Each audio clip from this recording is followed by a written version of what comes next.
Good morning, everyone. Good morning, good afternoon. On behalf of His Excellency Professor Jamal Sanad al-Suwaidi, Director General of the Emirates Center for Strategic Studies and Research, we are pleased to hold this symposium titled The Implications of Covid-19, Reshaping Global Strategy. The symposium was organized in response to the novel coronavirus COVID-19 pandemic that has spread across the globe, infecting millions of people and resulting in thousands of deaths. It has also given rise to great confusion as to how to handle the pandemic. These developments require countries to adopt a set of new policies in an attempt to address the current and future implications of the pandemic in political, security-related, economic, social, and healthcare areas nationally, regionally, and globally. The symposium will cover 4 key themes. The first will examine the World Health Organization's regional outlook on the pandemic. The second theme will focus on the political and security risks of the coronavirus pandemic. The third theme will explore the impact of the coronavirus pandemic on the international economic system. And the fourth theme will tackle how education will evolve following the coronavirus pandemic.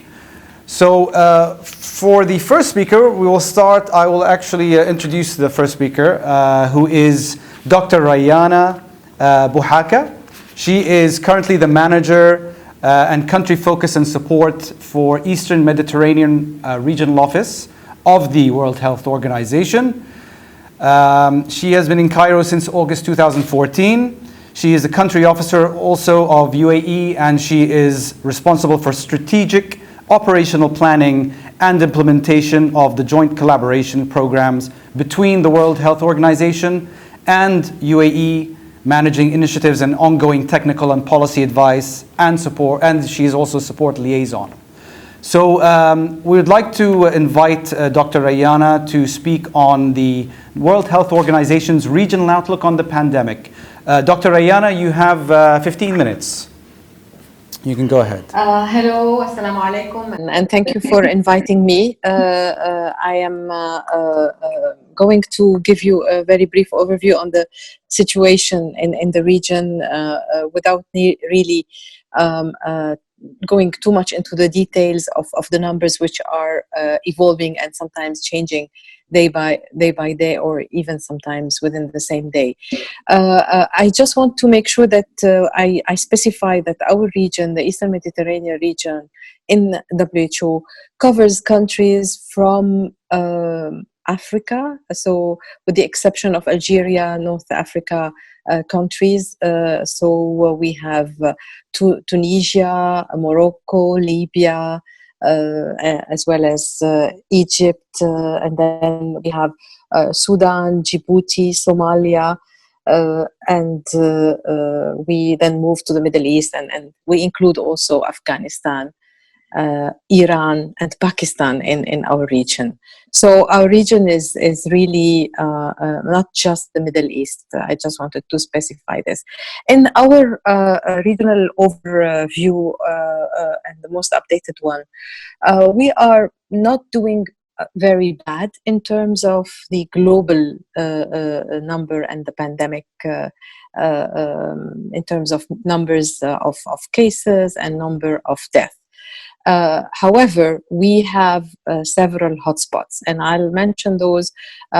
In general, if the numbers globally are more than 2 million cases, we have so far recorded in the region around 130,000 cases, and we have approximately more than 6,000 deaths. Main hotspot had been in our region, Iran, where there had been a major outbreak, and I can say that out of the 130,000, more than 80,000 are in Iran of the cases, and where the majority of deaths also lie there. Second, we have other 3 countries where we have the number of cases which are more than 5,000, and these are the Kingdom of Saudi Arabia and Pakistan, as well as UAE. The numbers, of course, in Saudi Arabia are 9,000, in Pakistan around 8,000, and in UAE more than 6,000. When you look at them like this in numbers, they may not need much, but in terms of population, then it becomes a little bit more concerning, especially when we look at one of the small countries in our region, which is Djibouti, where a lot of cases have already been diagnosed or positive cases. So 1,000 compared to a population that is a bit less than 1 million. So this is where we can see that we do have worries and concerns, especially that in our region also we do have several countries which are in crisis, that before even COVID, many communities, many population were living in difficult circumstances. These are the countries where there is an actual conflict going on: Syria, Libya, Yemen, or have faced civil disrupts like in Sudan, and or post-conflict like in Somalia and Afghanistan. Even we call them chronic conflicts in some of these countries. And we worry because the COVID has exposed the vulnerabilities not only of the communities but also of the healthcare system and the health system. And this is where we find ourselves facing the main challenges.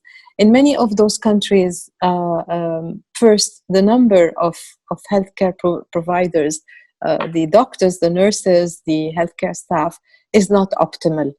In many of these countries, there isn't a universal health coverage approach, which means that not everybody can have access to the healthcare facilities or to the even preventive care that's needed.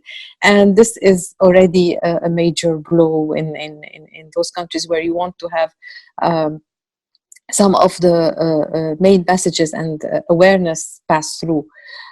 We don't have enough healthcare facilities, or in some of those, they have been destroyed or completely abandoned due to several factors.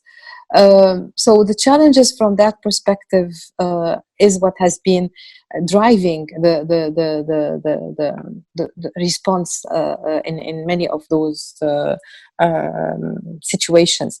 One of the facts that I want to just, one of the programs that we have even before COVID, had been the international health regulation programs and also the pandemic flu preparedness programs, which have led to a lot of preparation in those countries. But to tell you the truth, they have not been enough, because as any preparedness country activities, and also in the health sector, when you talk about these, many people would rather focus on services, on care, on delivery, on big tertiary hospitals, for example, and not much on these preparedness aspects. And I can say even those countries which have been very prepared have faced challenges. And preparedness costs money.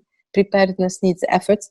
And what we also have been pushing before had not been successful really until now with the response of the COVID, is that preparedness takes a multi-sectoral approach. It's a whole of government, whole of society. The international health regulations, for example, had points of entry preparedness and planning and capacity building.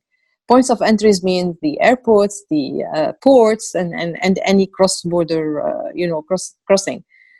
We could never do enough preparation and training and planning for those, for example. We could never do enough of the planning in terms of the activities that would join in the internal security forces with the health care providers, trying to say, okay, from a public health perspective, this would mean so and so in terms of action. In some countries, and we can say that at least in UAE, we've been working on the overall preparedness plans and the laws and the implementation that is needed. This is part of a GCC program. And so we have had at least some good and best practices to be reported. Actually, the worry is also that we don't have a cure, we don't have a vaccine. We can come up with a lot of hypotheses, but in order to recommend something that could be used as medicines or as a vaccine will take concerted effort with all the scientists that are involved in many of the countries. We encourage countries to register for the research solidarity trials and unity trials, we call them, because if it works in one place, we may not be able to replicate it in another without knowing that.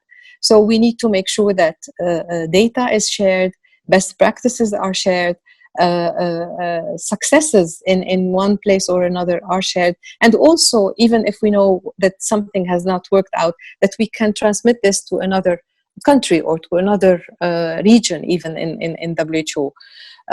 We have been focusing a lot on making sure that the public knows what to do and that there are awareness messages, and I'm glad many countries have really developed very creative means and very good risk communication materials. We have been also concerned with the healthcare professionals getting sick and the healthcare system completely as a capacity overtaken and overwhelmed. When we look at numbers, and there are a lot of countries which have done modeling, and we are working also with several of them to look at those models and to project in the future, we are always worried that first, the healthcare system gets overwhelmed and cannot even take care of the regular child that needs immunization, or of the woman that needs to deliver, or the patients who have who need their hypertension medicines and diabetes medicines and so on, the cancer patients. So we are worried about the system completely collapsing. Second, the doctors themselves and the healthcare professionals, the nurses, anything that keeps up a hospital and a healthcare facility running are also being affected. And in many of the countries, they are a high percentage of the positive cases. And so if this is overtaken, then we will not be able to face it. This is why you have seen all the calls to flatten the curve, to have the what we call the non-pharmaceutical measures, the public health measures that have been taken by countries, such as the lockdown, such as the physical distancing, such as the in some instances the alternation or limiting the presence of staff in workplaces and so on. All closing of the mass gatherings events, even what was important from a religious perspective, the gathering in mosques and churches and so on. So for these we don't have full evidence about what works best, what doesn't work best, but this is where we need to get and analyze the data in terms of what were the measures, and then what was the loosening up in some places, and after taking, of course, a very good risk assessment. I will stop here so that I leave places for the other colleagues, and then if there are points that I haven't covered, please let me know. Thank you. Thank you very much, Rihanna. You've been well on time for your speech.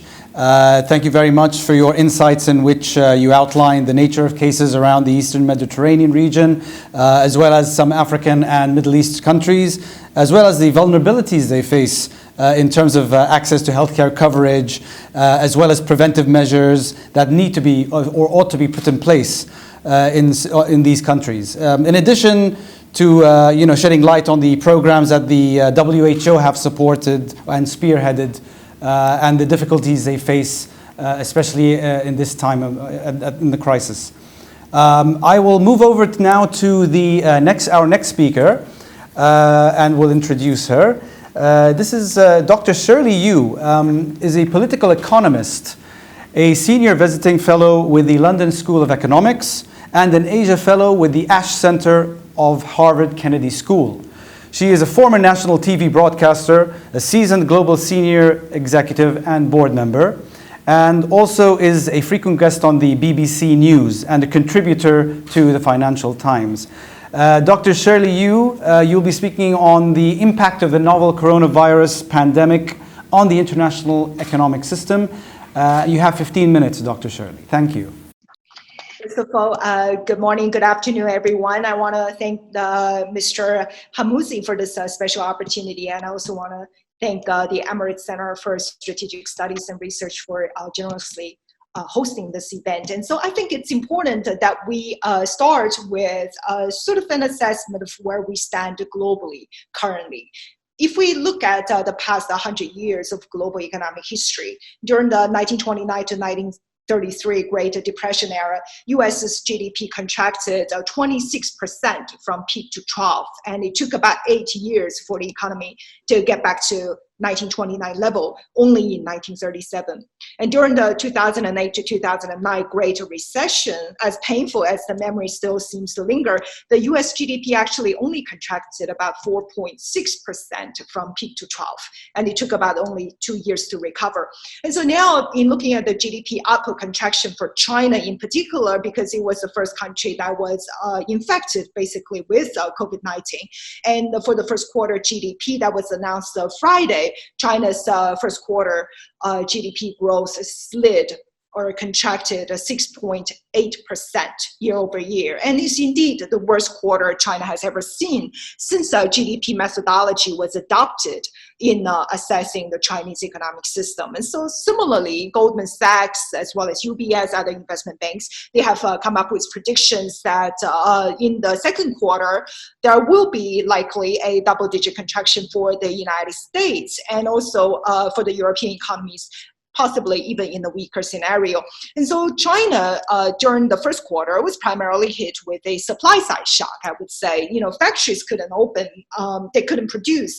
But in the second quarter, as the rest of the world, you know, mostly China's customers are in lockdown, China is now primarily experiencing and will be experiencing a demand side shock, which will drag much longer before this economy recovers. And it's really hard to see that China will singularly recover unless the rest of the world recovers with it. And so the world is hit with today a compounded public health and economic crisis. And so we cannot really today reasonably to start to talk about a timetable of economic recovery until the public health side stabilizes. And so in terms of the economic severity, we are somewhere in between the Great Recession and the Great Depression levels. And so basically we're in between a 5% economic contraction and a 25% economic contraction spectrum. And so if we are containing this virus globally very effectively, we are probably sliding back more towards the Great Recession level. But if this COVID-19 crisis continues to drag on, we're probably getting closer economically to a Great Depression level. And so really, I think that just gives us a sort of a spectrum of the uncertainty, not only that, but also the range of economic consequences that we face collectively as a world economic body.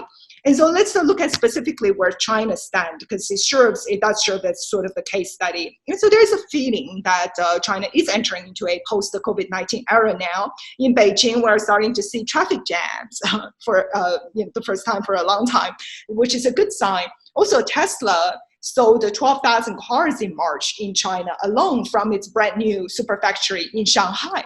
So China seems to have survived the worst part of the public health crisis since March. However, we're starting to see a surge of confirmed cases in cities like Harbin in the northeast and Guangzhou in the south.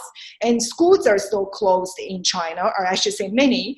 Movie theaters were opened, but now they are suspended again. And so there are latent risks of a possible second wave. But China, I think, still remains cautiously optimistic. And so at the end of February, the Deputy Central Bank Governor of the PBOC, Chen Yulu, he talked about a V-shaped economic recovery. And I think now with what we're seeing in the rest of the world, it would probably look more like a U-shaped economic recovery.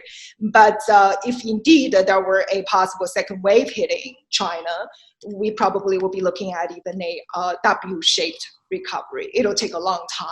And so if we were to look at the sub-segments of China's GDP growth as was released in the first quarter numbers on Friday, the three horses of the Chinese economy have all been crippled, basically.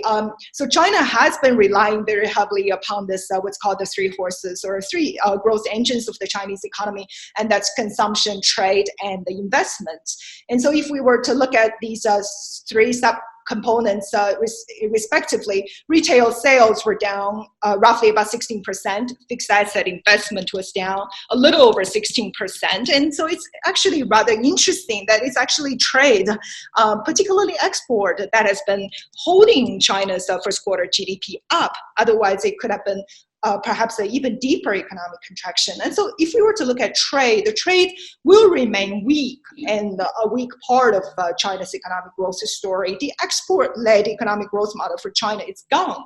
Last year, 78% of China's economic growth came from the services industry, and 56% was from consumer spending. And so the Chinese economy has fundamentally transformed itself from a export-led economy to a consumption-driven economy. And so rather than seeing this trade sort of holding China's GDP up for the first quarter, I think more likely we're going to continue to see trade being pushed on the sidelines. It's not likely that trade will be the major part of China's economic growth. I think that era is gone. And so consumption has been China's main growth engine since 2019, and actually a couple of years before that. But it's actually also been the hardest hit currently. It affects the COVID-19 affects restaurants, retail, tourism, just like what we see everywhere else. But China's tourism industry currently employs 800 million people. So it's a very labor-intensive industry, and it's important for the Chinese government to get these industries, critical industries, back to normal, not just for the very reasons of GDP recovery, but it's also for employment stability. 800 million people in one single tourism industry. It is a lot.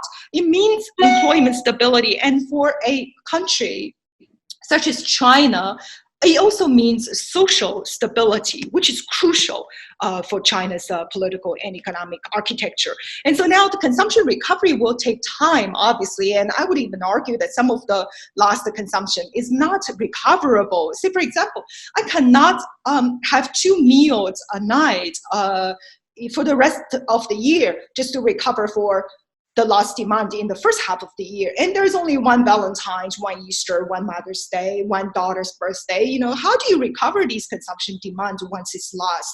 And I would say actually a lot of them is lost forever. And so China will continue to stimulate domestic consumption. Now, 2.5 days weekend has been entertained by some cities. And over the past few weeks, China has started to issue digital coupons across many metropolises to stimulate online shopping, online sports, online catering, and tourism. And it's actually very interesting. What we see in the US is that the $2.2 trillion of fiscal rescue was used primarily for unemployment benefits, healthcare, etc., but also to give up to $1,200 of cash to every American.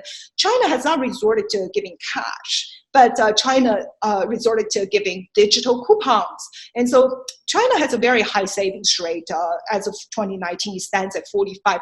45% of China's GDP, it's saved. And so if you were to give cash to Chinese, they would just turn around and deposit it in banks. And so digital coupon is absolutely a pragmatic way of stimulating consumption. But not only that, it's a fraction of the cost to the Chinese government in comparison to giving cash. And so some research suggests that for every 1 RMB's worth of a digital coupon, 15 RMB's worth is 15 times worth of actual consumption will be stimulated from Chinese consumers in a sector such as tourism. So the multiplier effect of the digital coupons is actually higher than cash. And the other obvious benefit is that digital coupon is traceable, and this traceability enables governments and companies to know where the coupons are most effective, who is using it, and where they are being or how they are being used. And so this traceability is something that cash does not offer. And that really gives the government even more insights into very precise ways of further consumption stimulus programs. But again, consumption is very much led by income and jobs recovery, and so it's going to take time. And really the most effective way, as seen by the Chinese government, for economic recovery on a massive level is really by government-led investment. And that is very Keynesian in a way, and I would say very Franklin D. Roosevelt. And indeed, that is how Franklin D. Roosevelt put the US economy out of the Great Depression, by resorting to government-led infrastructure programs. And really, when there is a severe demand shock, which is where we are seeing globally now, government's job is to build infrastructure to create demand, but also to create jobs. And that's very much what Keynes described in his general theory. Government should dig holes and fill it again, and dig it again and fill it again. And so basically, what we are seeing today, China's government, from the national to the local level, combined have tabled infrastructure development projects somewhere in the amount of 4.5 trillion US dollars. And that is massive. However, I do want to say that it's different from the 2.2 trillion that's signed off by the White House. China's infrastructure development program, this package, is not an immediate liquidity injection into the system. Rather, investment is going to be spent over the next 5 to 10 years. So that's a major difference. But at the beginning of March, NDRC, China's economic policy planning body, has announced a massive new infrastructure development plan. And it's new because it is digital. China's new infrastructure development plan, in the size, again, in trillions of RMB, will develop exclusively 5G networks, big data centers, smart city developments, and Internet of Things, AI technology, and all of these things that are digital and 5G driven. And so this very much an infrastructure program with a digital tilt will not only rescue the Chinese economy, but also it echoes China's Vision 2030 for China to turn into a major global technology leader. And so it's really giving China, I think, starting from this crisis, an opportunity, a window of opportunity for China to develop a complete technological edge with the new digital infrastructure development plan for the coming decade. And so other considerations for China this year is the closing year of China's 13th five-year plan. We all know that China has been very skillful in developing these long-term five-year policy plannings. And so this is the final year of the 13th, which the current Chinese president, Xi, this is basically in his conception. He conceived the 13th five-year plan, and this is the very first five-year plan that he's presided over in full term.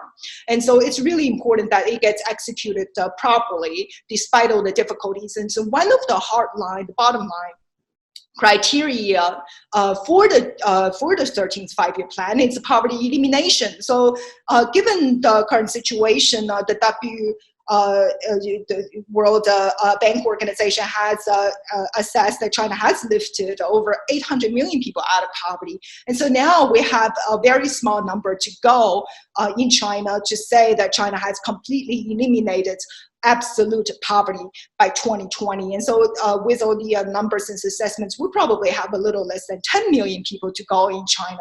But it's important by the end of the year that every single person in China who have been living under absolute poverty lines will be absolutely lifted. And next, I want to talk about China-US.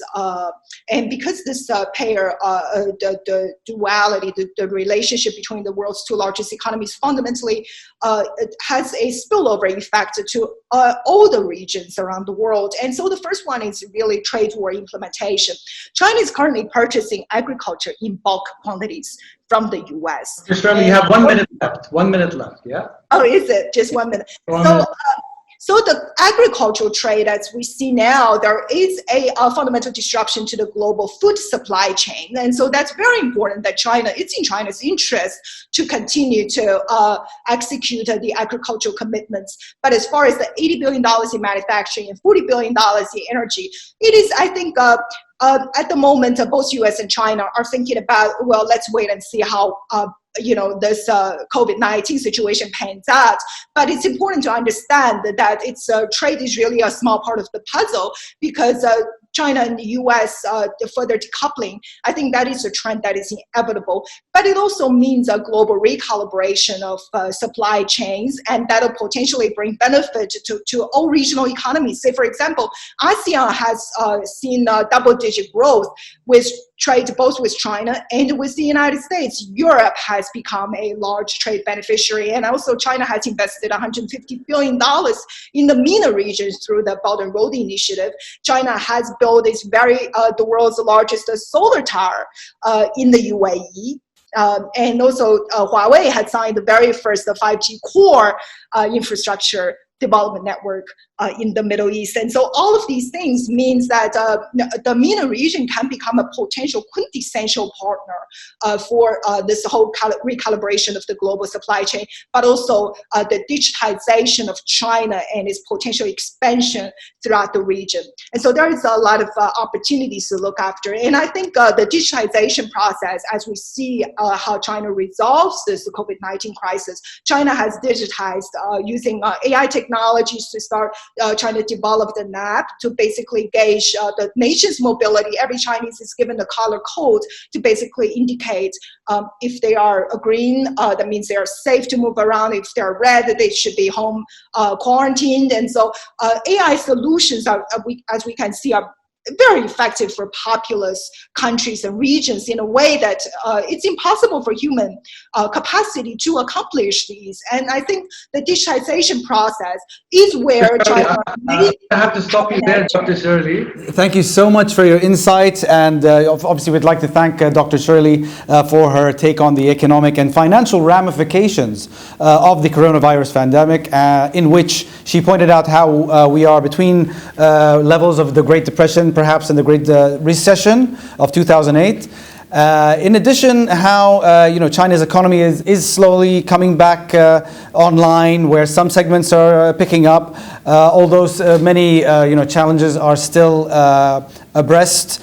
And also, it was interesting hearing the differences between the stimulus enacted by both the West and the Far East, namely the US and China, where US used cash payments as opposed to China, where they used, I believe it was vouchers or online vouchers, which is very interesting. Thank you so much, Dr. Shirley. I would like to now introduce our next speaker, who is Dr. Purnima Luthra. She is the founder and chief consultant of Talent ED Consultancy.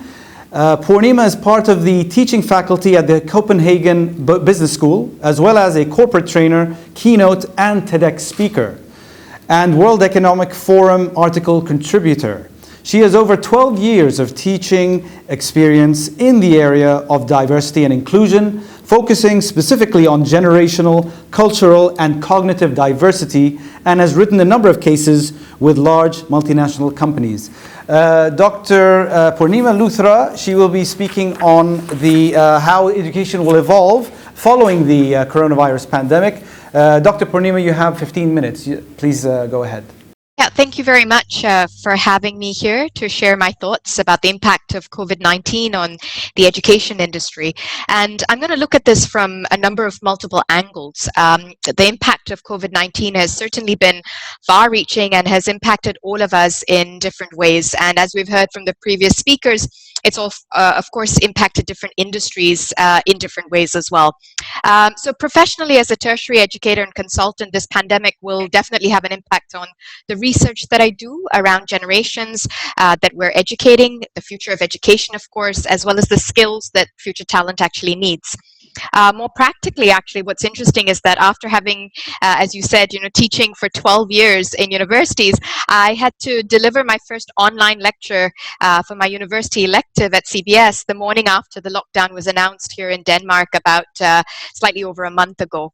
And it was certainly a very strange experience as an educator to deliver a lecture to a computer screen and not actually being able to interact with my students in the same way that I'd been used to all these years.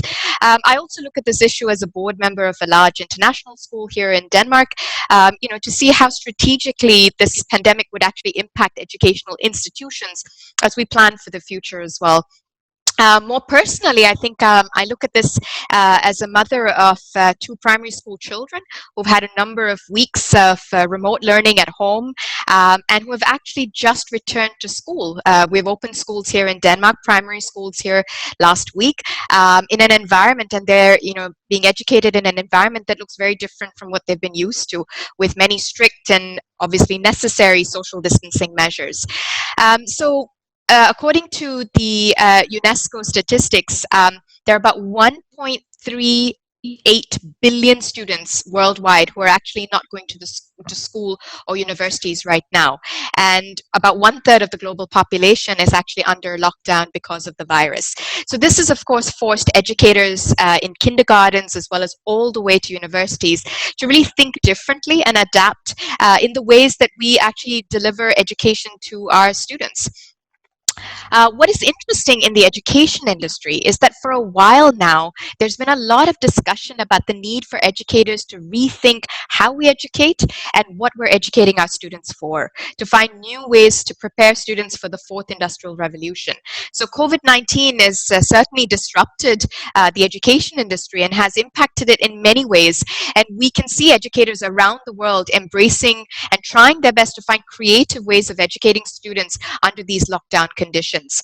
So before we get into how COVID could impact the education industry, I think it's really important for us to know who we're educating.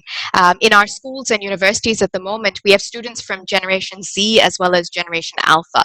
And the members of Gen Z and Alpha are part of the mobile first and technology saturated generations, in which social media is definitely their lifeline, and they have strong expectations for instantaneous as well as communication as well as feedback. And Gen Z is often known as the YouTube generation, with Instagram being perhaps the most popular app of this generation. 58% of Gen Z actually own a tablet computer. 57% of Gen Z actually own a desktop computer, and they spend about 3 hours a day on average on social media. And this is, of course, a generation that is motivated by purpose-driven action and are deeply concerned with social as well as environmental issues around sustainability and climate change, diversity and inclusion, as well as mental health. And they see the need to really work collaboratively to be able to address these issues. So as the world thinks about how this pandemic will impact various industries, I would really like us in the educational industry to really take this opportunity to redefine what normal will look like. So let's take a look at how COVID-19 could potentially impact the education industry. So firstly, I think it's really made us in the education industry think differently about how we deliver education. So about 60% of the global population was online prior to the pandemic. And governments, publishers, technology providers, and network operators have had to work in partnership to actually enable educators to provide asynchronous as well as synchronous education online to as many students globally as possible. So we've heard of efforts in the US, in New Zealand, and the UK by various parties to provide laptops, tablet, and mobile hotspots even to enable remote learning to actually happen. So this remote learning environment has meant that educators have had to think really creatively about how we create content in the best way possible to teach our online and actually create value in the process. Just remember that there's so much information that's readily available to our students, at their fingertips and with a couple of mouse clicks.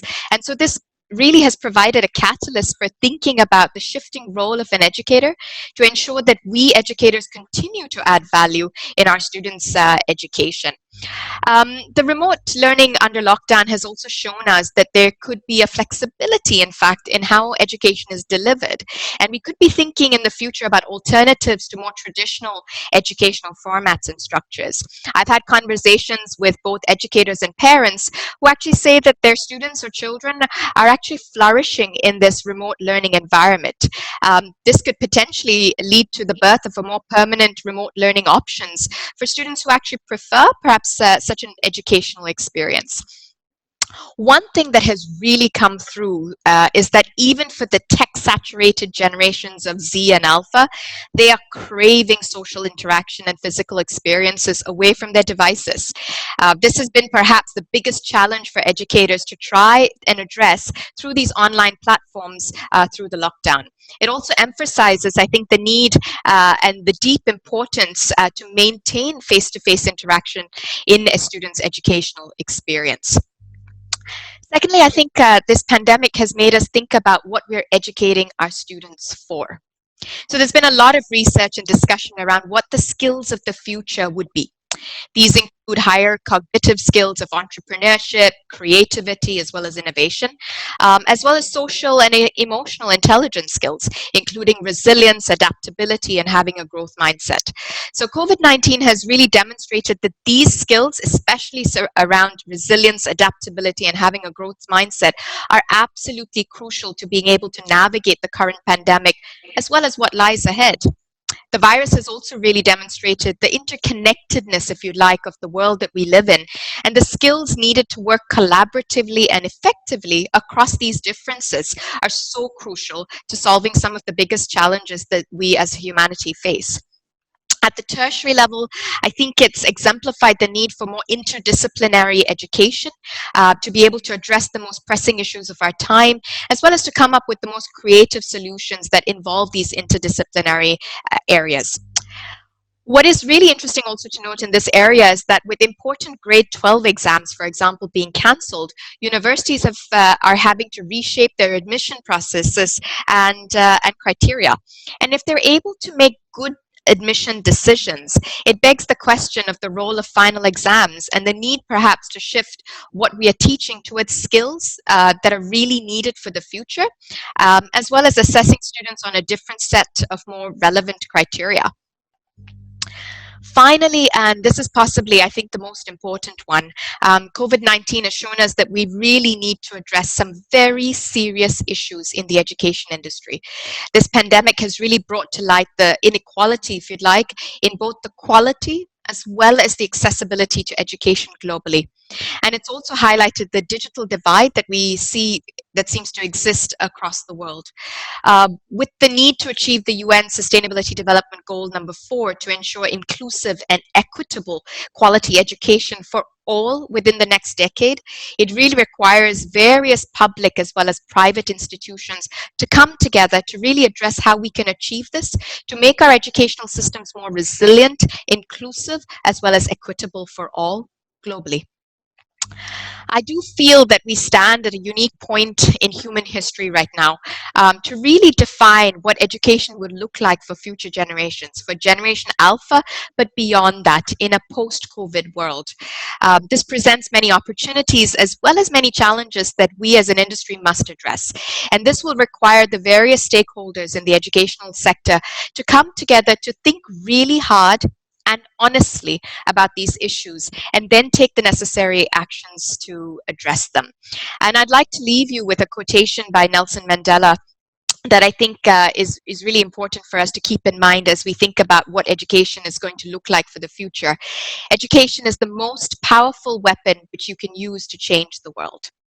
And thank you for having me. Thank you very much, Doctor, and we agree with that quote, of course, by Nelson Mandela. We would like to thank you for your take on how education is going to be evolving, specifically following the coronavirus pandemic, and basically how many technologies are coming in use, various technologies, and how educators have approached the different ways in which education is being delivered as well.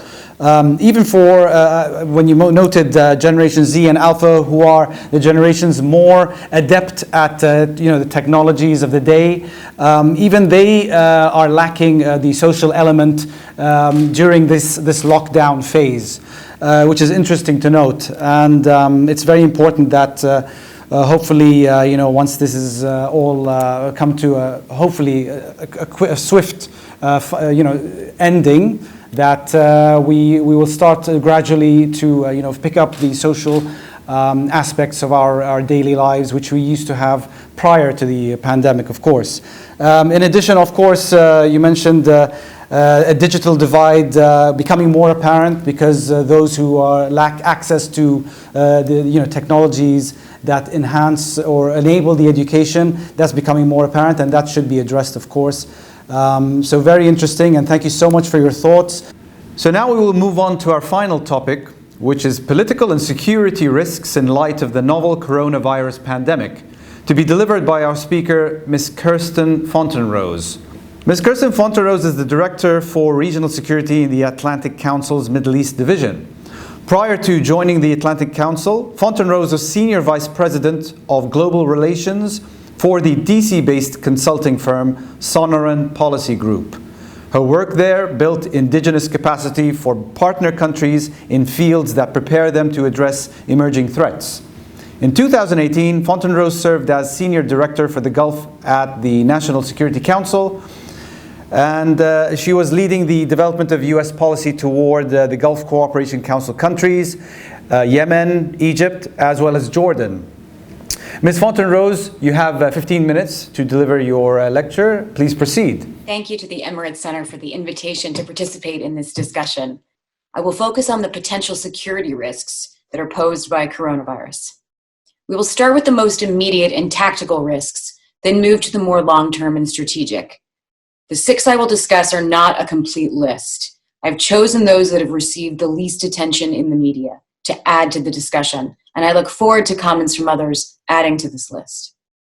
The first risk I'd like to bring up is to address those that are already upon us. Increased cyber attack planning around the world by state and non-state actors, for example, and the looming date this October, in 6 months, when the UN arms embargo on Iran expires and Iran is free to upgrade its equipment and arsenals. At least 2 permanent members of the UN Security Council are likely to veto an extension of the embargo, China and Russia, which has plans to sell weapons to Iran. World leaders and diplomats are focused intently on the domestic and international coordination mechanisms needed to combat the virus. No eyes are on the embargo expiration. It is urgent that diplomats move quickly to make headway on a new arrangement. A second immediate security risk arising from COVID-19 is the drawdown of expatriate security personnel from the region. The US and other nations are sending home portions of their forces stationed in the region in order to prevent their exposure to the virus. This has an immediate impact on deterrence, as adversaries like Iran, Daesh, and like-minded extremist groups throughout the region and beyond are emboldened by the reduced presence of security forces. The IRGC increase in activity in the Arabian Sea a week ago illustrates how this drawdown for health reasons is perceived as a win for them and by them. Drawdown also has an impact on capacity building. Training missions in the Middle East are not considered essential operations for US or NATO national security, and thus are paused indefinitely in light of the virus. This prevents regional security forces from learning the skills needed to provide for their own national defense and internal security. Following the virus, the US and other militaries that provide trainers will prioritize improving their own forces' readiness and will have reduced personnel and manpower and resources to assist other countries. The absence of US and NATO forces and trainers could extend long past the cycle of the virus. Third risk to security emerging from COVID-19 is a resurgence of extremist groups and of non-state acts of terror. We know that extremist groups are gearing up to take advantage of the distracted governments of their enemies. A month ago, Daesh published an issue of its weekly newsletter, Al-Naba, that featured an editorial called Crusader's Worst Nightmare. This article encourages its followers to conduct attacks while the military and medical institutions of its enemies are overtaxed. We are already seeing this message from Daesh gaining traction among its adherents. Germany arrested people plotting an attack last week. Egypt has already experienced a new attack. A fourth risk to security resulting from the virus in the long term is the crippling of defense supply chains. To break this down a bit, each innovation in national defense relies on a supply chain that includes access to finite materials. Without access to these materials, vendors in our defense sectors can't produce and operate the things that give us a military competitive advantage. The supply chain that provides these materials is strikingly endangered by the pandemic in two ways. One, factories that produce necessary niche materials are shut down, causing a backup in fulfilling defensive requirements and a shortage that will be ongoing because of the lag in scaling back up once the virus is over. Two, China's economic warfare strategy benefits from this virus. The strategy involves driving small businesses that specialize in making these niche materials for our defense sectors into debt. The objective of this Chinese strategy is to monopolize critical resources like rare earth elements for their own defense and delay or prevent innovation by their adversaries. The virus puts additional economic pressure on these small businesses, forcing them to close. A fifth risk to national and international security posed by the coronavirus will emerge as the result of greater values-based research and development among world powers. For the next year or more, countries with a national identity focused on their citizens, countries like the US, the UAE, Western European nations, will redirect funding and strategic planning into preventing future pandemics. Available capital will be lower, and there will be a greater focus on sectors like healthcare and pharmaceuticals. Countries whose national identities are focused on a narrative about the greater good, countries like Iran and Russia, will ignore the needs of their populations and will direct their funding into what they hope will be leapfrog technologies. China is also in this bucket. The sixth and final risk being exacerbated by COVID-19 and posing long-term risks to international security is disinformation. China is inundating the Middle East and the rest of the world with propaganda claiming China has masterfully managed the virus and has experienced proportionally low death rates, while the US wallows in death and chaos. Members of the Chinese cabinet meet with their counterparts across the region to try and deflect blame for the global pandemic by saying the coronavirus is a bioweapon released into China by the US military. The danger here is that some decision makers believe these falsehoods, and it will lead them to make well-intended decisions that are not based on facts. These decisions could lead them to make international travel or trade policy that exposes their populations to a second wave of the virus. When that happens, we will see these 6 risks to security compounded and the effects worsened. Let's turn now to Iran. One thing we are learning is that the coronavirus, despite its power for disruption, is not swaying either the US or Iran from their stated courses of zero-sum, us-or-them regional hegemony. US policy toward Iran has not become less resolute because of the virus. This is for 2 reasons. 1, the US administration does not perceive the virus to be sufficient justification for lifting sanctions. Not only does the administration contend that Iran's imports of medical aid have never been impeded, but they point to the choice Iran can make to bring relief, which is to halt proxy and ballistic missile activity and freeze the nuclear program in place. Iran could be granted sanctions relief in the name of humanitarianism if it would disband its proxies in the name of the same humanitarianism. Most Iraqis, Lebanese, Syrians, Yemenis would definitely support this agreement, and I believe most Iranians would as well.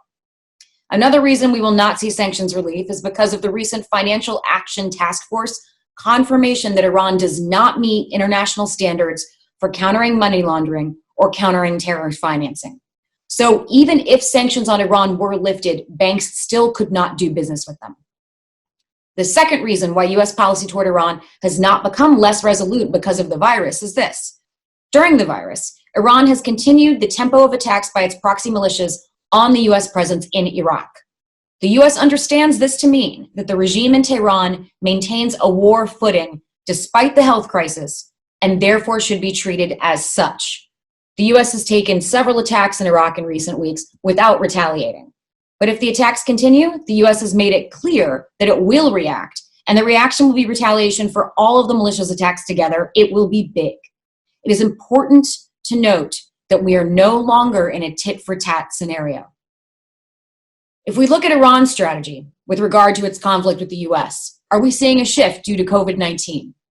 While their objectives have not changed, we are seeing a shift in tactics. Take, for example, the IRGC's harassment of a tanker and US Navy ships off their coast recently. Why did they do it now?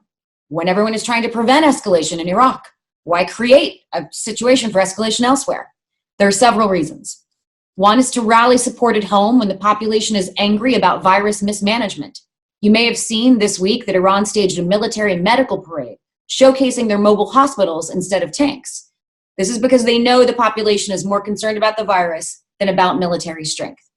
Another reason Iran chose to conduct naval harassment now is to provoke potentially a low-grade US retaliatory strike and use that to rally popular support around a nationalist message. Iran also believes that this harassment supports their objective of pushing the US from the region without using their extra military forces in Iraq. Because the US has made it clear that further attacks by these militias on the US presence in Iraq will cross a red line and result in a much stronger US response. Therefore, Iran chooses to move that tit for tat, to move that potential for escalation outside of Iraq. And finally, the choice to engage in naval harassment is a way for Tehran to show that things like the supreme leader's isolation are not signs of weakness.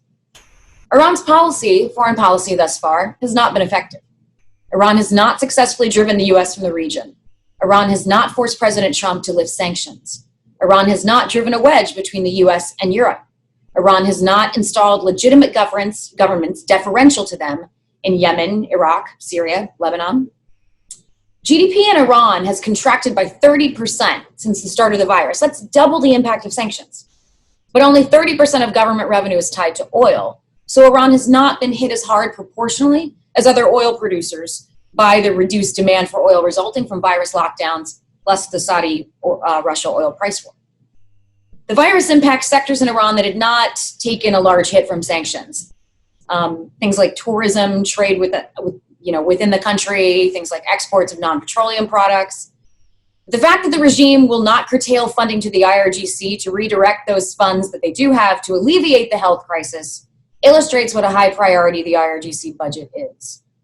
Europe will not be able to move the US towards supporting the IMF loan to Iran if Iran does not reduce its spending on proxies and missile programs. The clerical establishment and the IRGC are not going to collapse under sanctions or COVID-19. They will turn their guns on their own people before they will step aside. Hardliners in the US and Iran aren't going to meet at the table. The international community can't dictate action to Iran, but we can incentivize it and disincentivize it.